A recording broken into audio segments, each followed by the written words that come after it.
Dollar Tree closing 600 stores this year. CVS closing 900 stores through the end of this year. Walgreens closing 150 stores. Outback Steakhouse has already closed 40 of its restaurants. UPS is cutting 12,000 jobs in 2024. Citigroup cutting 20,000 positions as well. eBay, why not? 1,000 jobs lost there. Microsoft cutting 1,900 positions. Expedia cutting 1,500. Cisco cutting 4,000. Apple cutting 600. It's entertainment too. Regal Cinemas closing 429 locations. Kroger's grocery store chain shutting down 413 stores. It's not affordable to be in retail anymore. Foot Locker closing 400 stores by 2026. Macy's will close 150 locations by 2026. Walmart, already this year, has closed 6 of its supercenters. While the U.S. Senate has passed nearly $100 billion to send to other countries that Joe Biden just signed yesterday, most can't even find Ukraine or Israel on a freaking map, let alone Taiwan. We're paying money that we don't have as our economy goes down the toilet and American jobs die. Of course, we know we're going to ban TikTok so nobody can talk about it freely.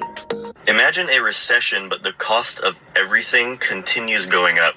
This is a scenario that is currently playing out right now and could go into effect later this year or early next year. This is called stagflation, where you have companies continuing to lay people off, earnings are going down, yet inflation continues to go up. We saw this with the recent GDP numbers. They came in significantly lower than expected. And this morning you had the jobs opening report.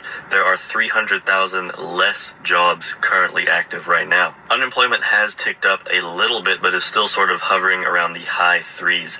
Now, I do think that report is false because there are a lot of people who are working 2 or 3 jobs just to get by. And unfortunately, inflation just continues to go up. We are seeing big companies reporting significantly lower earnings than last quarter. Amazon, for example, last quarter they reported 170 billion in revenue, and this quarter they only reported 143. Now, I know that is a lot of money, but then you look at Starbucks. Starbucks has actually guided down, and their number of stores has reduced for the first time in the United States. McDonald's reporting $300 million less than they did last quarter, which is a staple for lower income people to go and eat. But now McDonald's is just so expensive, people can't afford to eat there. Stagflation is probably worst case scenario for the economy, because if you have companies continuing to lay people off, yet the cost of everything is going up, this is an economic disaster. And unfortunately, it will leave the Fed in a situation where they can't cut rates, because they have said time and time again,